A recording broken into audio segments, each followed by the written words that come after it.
para todos y todas. Hoy vamos a terminar esta presentación de los avances de trabajos monográficos de los estudiantes de la carrera de matemáticas que están haciendo su trabajo monográfico dentro del seminario de investigación, que es una asignatura que está en los últimos semestres de la carrera. Entonces hoy finalizamos esta presentación de los chicos y chicas del seminario con la presentación que nos va a hacer nuestro compañero Kevin Julián Tuta, quien nos va a contar las aproximaciones que ya lleva sobre su trabajo de grado de monografía en números primos. Entonces, Julián, te escuchamos. Muchas gracias por compartirnos tus avances. Muy buenos días a todos. Como dijo la profe, mi nombre es Kevin Julián Tuta, estudiante de la Escuela de Matemáticas, y les voy a presentar una charla sobre primos en progresiones aritméticas, el teorema de Dirichlet, que es lo que presenté como un proyecto de la monografía. Entonces, como tabla de contenido, les voy a presentar primero un marco histórico, luego unos conceptos previos para introducir el teorema, luego el teorema de Dirichlet, algunos avances que es sobre sumas de Abel en su forma discreta y continua, luego el plan de la demostración del teorema de Dirichlet, que es la forma cuantitativa del teorema como tal, luego unas conclusiones y por último unas referencias.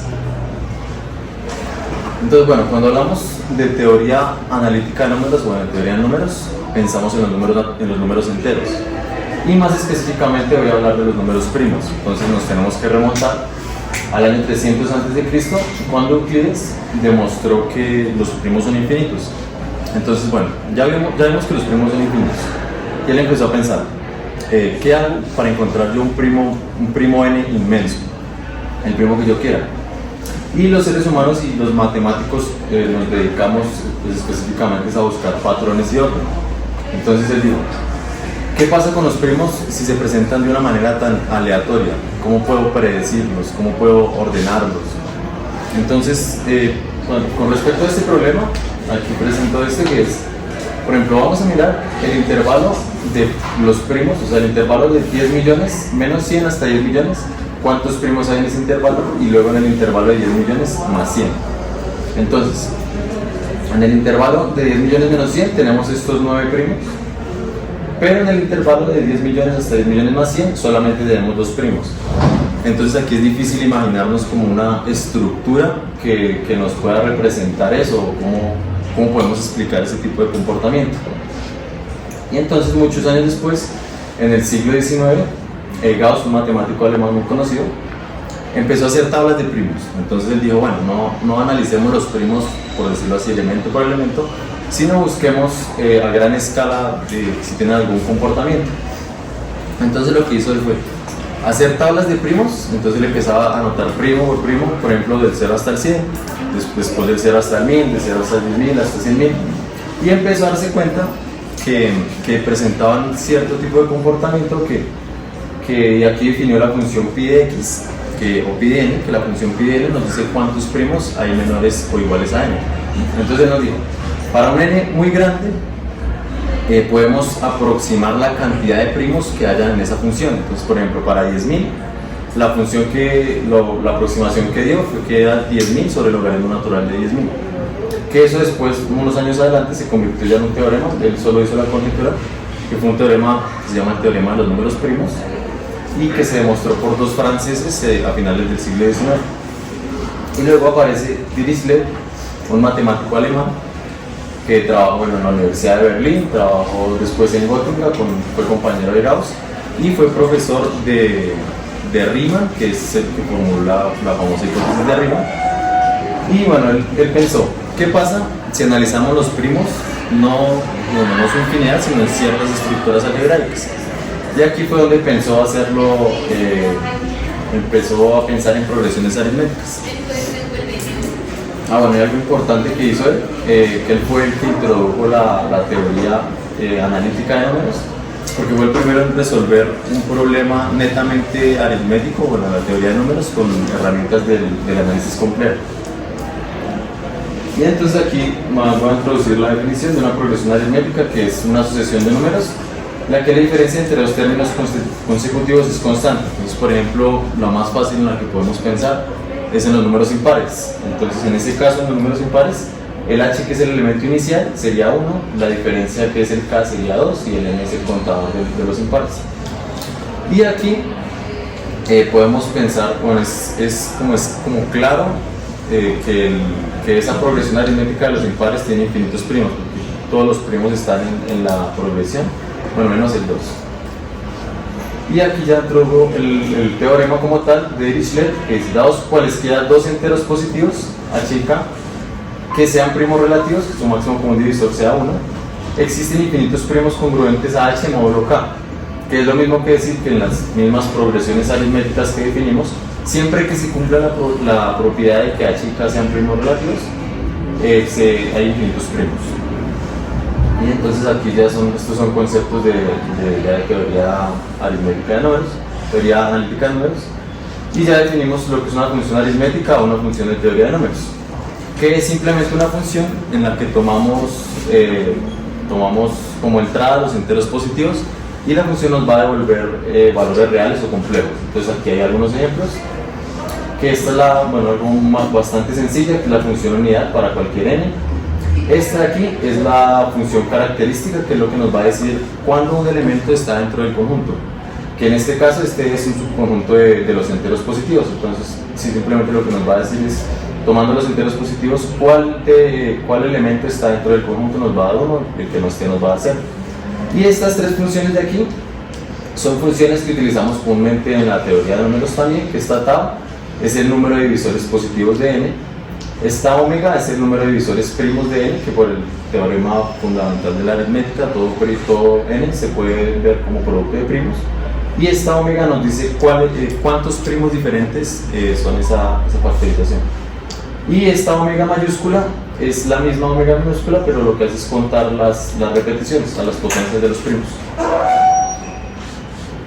Y aquí definimos lo que es una función de suma, que una función de suma es, dada una función aritmética de las que definimos, su función suma se define de la siguiente manera. Entonces aquí, por ejemplo, si tomamos el x igual a 5, entonces lo que vamos a hacer es tomar la función aritmética, evaluarla en el 1, luego sumarla evaluada en el 2, entonces sería a de 1 más a de 2 más a de 3 hasta a de 5, y esa nos va a dar la a de x, la función suma. Y esta también está definida cuando el a de 0 siempre va a dar 0, por definición. Y entonces aquí hay un ejemplo, esta pi de x, esa pi de x es la que mencioné que introdujo Gauss, que significa cuántos primos hay menores o iguales a x, y esta es la función suma de esta, que es la función característica del conjunto P, que en este caso P son los primos. Entonces, ¿cuál es esta función? Esta función es la función característica del conjunto, que nos va a devolver 1 cuando n pertenezca al conjunto de los primos, cuando n sea primo, y 0 cuando n no es primo. Entonces vamos a hacer su respectiva función suma, que va a ser esta de aquí, y es lo mismo que vimos anteriormente. Entonces, por ejemplo, la función suma de esta característica hasta el 6. Entonces lo que vamos a hacer aquí es evaluarla en esta función característica. Entonces, por ejemplo, el b de 1, evaluar la característica, tenemos que ver si el 1 es primo o no es primo. Entonces el 1 es primo, va a 0, el 2 es primo, va a 1, el 3 es primo, va a 1, el 4 no es primo, el 5 sí, el 6 no. Y esta función suma nos va a dar el 3, que es exactamente la misma de la función que es cuántos primos hay menores o iguales al 6. Y aquí ya tenemos sumas de Abel. Entonces las sumas de Abel las vamos a ver en versión discreta y en versión continua. Y bueno, la suma de Abel es el proceso utilizado para expresar esta suma de estos productos, en este caso de funciones aritméticas, y las vamos a ver en términos de sumas parciales de los AEs y diferencias de los FEs, que es lo que vemos acá. Esta es una suma parcial, que es con la función suma que definimos, diferencias de los FEs. Y estas sumas de Abel también son llamadas sumas por partes, porque es un proceso completamente análogo a la integración por partes. Ya cuando lo vemos en la versión discreta se va a ver ya de una forma más clara. Y bueno, también es importante recalcar que en la teoría analítica de números una de las principales bases es estudiar el comportamiento de sumas parciales o estimar sumas parciales. Entonces, al momento de realizar la prueba del teorema, es una herramienta muy importante las sumas de Abel. Entonces, bueno, aquí las presentamos. Dice, para enteros n mayor a m mayor o igual a 0, tenemos esta suma de esta multiplicación de funciones aritméticas. Nos va a devolver esta suma parcial, la diferencia de estos dos términos. Y bueno, este es un caso particular cuando m es igual a 0. Y aquí simplemente se va a evaluar la suma parcial está de 0 y ya nos va a dar esta expresión. Entonces la prueba de esto es bastante de hacer cuentas.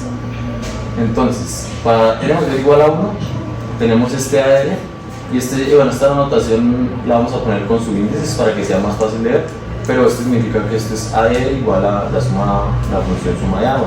Y este es el término que queda con la función suma evaluada en R y la función suma evaluada hasta el término anterior de R, que nos va a devolver este término de aquí.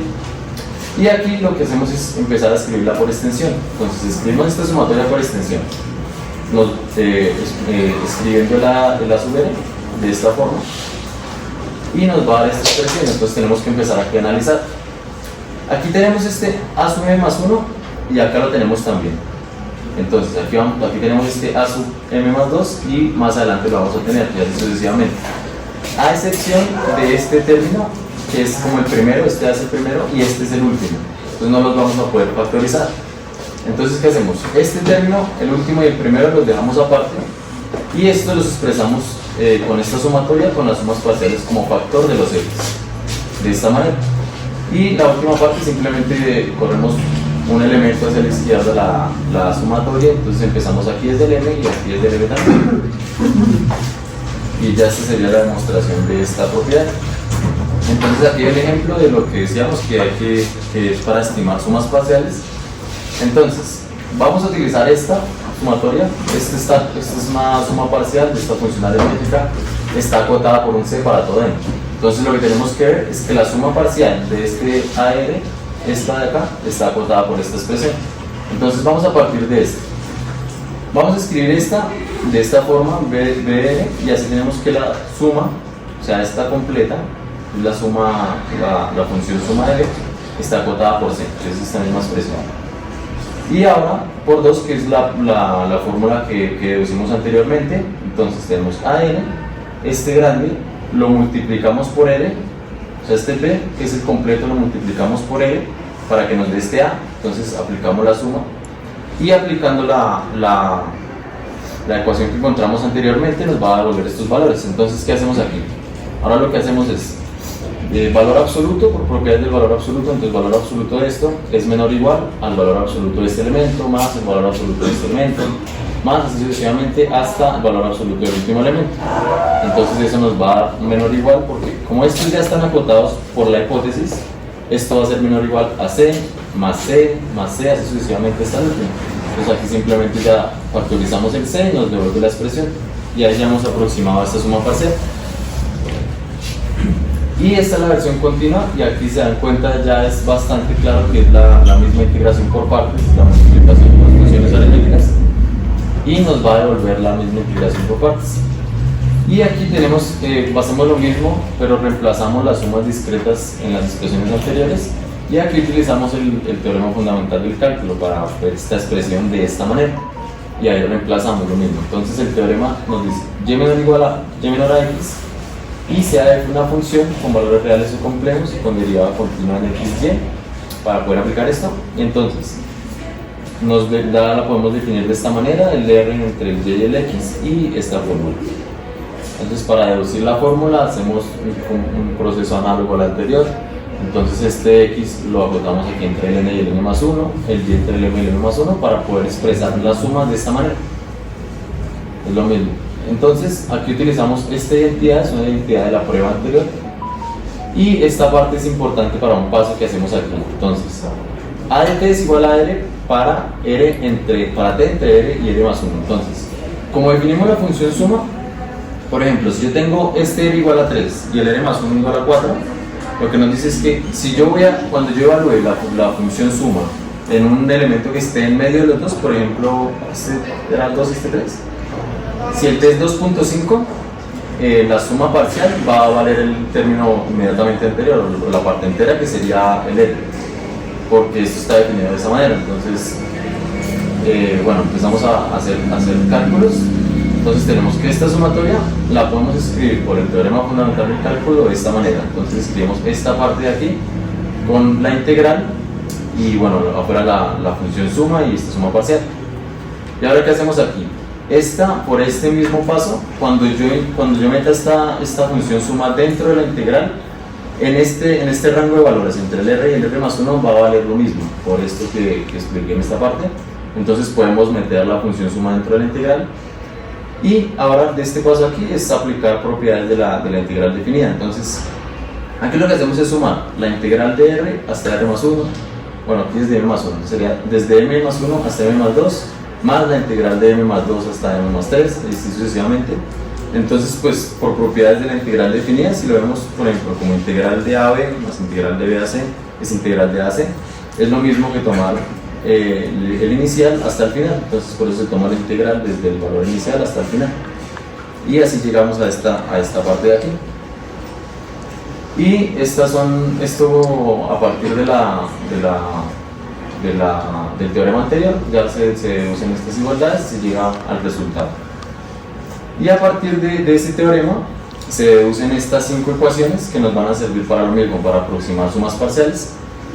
Y entonces estas 5 ecuaciones de aquí son consecuencias del teorema anterior. Nuevamente haciendo cuentas también se obtienen estas 5 de aquí.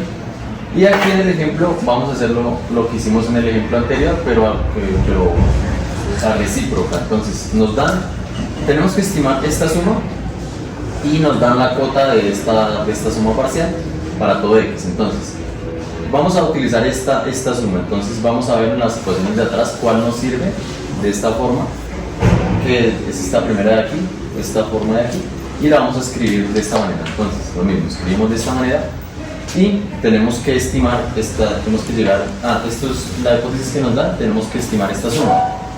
Entonces lo mismo, vamos a aplicar valor absoluto aquí, y esto va a ser menor o igual al valor absoluto de cada término. Acotamos este término más valor absoluto de este término, y el AX por esta hipótesis de aquí ya está acotado por CX, entonces esto va a ser menor o igual a CX sobre X, que nos va a dar esta C de aquí.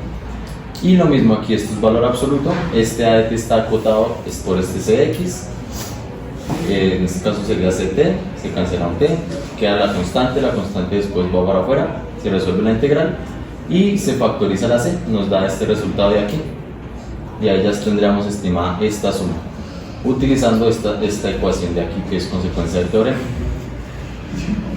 Y por último, ya esta es como la parte más interesante, que es la versión cuantitativa del teorema, que es lo que nos dice. Entonces, para un k mayor a 0 y h y k primos relativos, tenemos para todo x mayor a 1. Entonces, esta parte de la izquierda de la igualdad, lo que está haciendo es tomar los primos menores a x que sean congruentes a h módulo k, esto es decir, que toma los primos que pertenecen a esta progresión aritmética que está definida de esta manera, los cuenta mediante esta función, y bueno, esto es lo que hace esta parte de la igualdad. Entonces aquí lo que estamos haciendo es sumar todos los primos que están dentro de la progresión aritmética. Y esta parte de la igualdad, esta phi de Euler es la función que nos cuenta cuántos primos relativos a k hay menores que k. Este es el logaritmo normal, y esta es una cota para esta igualdad. Entonces esta es la cota del error de esta igualdad. Esta cota lo que nos dice es que cuando dividimos esto, hacemos la división de esta parte con esta parte, eso nos va a dar menor o igual a una constante. Entonces la diferencia entre estas dos expresiones está acotada. Y aquí la idea de la prueba es, cuando llevemos este x al infinito, estamos contando infinitos primos, y esta función se nos va a ir para infinito. Entonces lo que quiere decir es que esta suma va a ser divergente, y eso nos quiere decir que todos estos primos que estamos contando dentro de una progresión aritmética son infinitos. Y aquí la parte interesante es que esta función, esta phi Euler, nos dice que esta infinidad de primos que hay se distribuye equitativamente entre los coprimos de k, es decir, entre todas las progresiones aritméticas. Estas, por ejemplo, digamos que este k es el 5, entonces ¿cuáles son primos relativos al 5? El 1, el 2 y el 3. Entonces la progresión que parta desde 1, la progresión que parta desde 3, la progresión que parta desde 2 se distribuyen equitativamente. Entonces, esa infinidad de primos se va a distribuir en todas las progresiones aritméticas de manera uniforme. Entonces ya es como una explicación más global de cómo funcionan todos los primos y ya. Ya estas son las conclusiones. Teorema de Dirichlet en progresiones aritméticas marcó un hito en la teoría de números, que es lo que expliqué, que a partir de este teorema nació la teoría analítica de números, porque fue utilizando herramientas del análisis complejo. Entonces él usó caracteres de Dirichlet y funciones de Dirichlet, y bueno, con esas herramientas se realizó la demostración. Aquí las sumas de Abel, tanto en su forma discreta como continua, son herramientas clave para estimar con precisión las sumas parciales, que es una herramienta fundamental para la realización de la prueba. Esta es la última conclusión del teorema, de la forma cuantitativa del teorema. Y esto ya está algo más amplio, que es trabajar en teoría de números. Es muy importante en la actualidad. Por ejemplo, los sistemas de encriptación usan teoría de números. El sistema RSA, que es el que se utiliza comúnmente para las claves bancarias, para infinidad de cosas, es teoría de números. Y este estudio sobre teoría analítica de números puede ser base para conjeturas centrales como la hipótesis de Riemann. Y ya esta es las referencias que usé. Estos dos libros son muy buenos para el tema. Esta es la demostración del teorema de los números primos. Este es un libro de historia de la matemática que se centra más que todo en la hipótesis de Riemann. Es bastante interesante. Y ya este es un artículo con la demostración. Gracias.